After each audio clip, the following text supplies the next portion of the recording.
மானம் குறையும் இன்னு மாசு படியும் இன்னு வீணா கதை முடிஞ்சு போச்சு. ஈசான மூலையில லேசான பள்ளி சத்தம் மாமன் பேர சொல்லி பேசுது.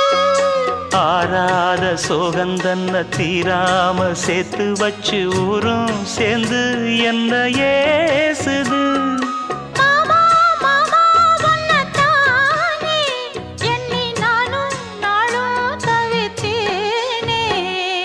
கூண்டுக்குள்ள என்ன வச்சு கூடி நின்ன ஊற விட்டு கூண்டுக்குள்ள போனதென்ன கோலக்கிளி.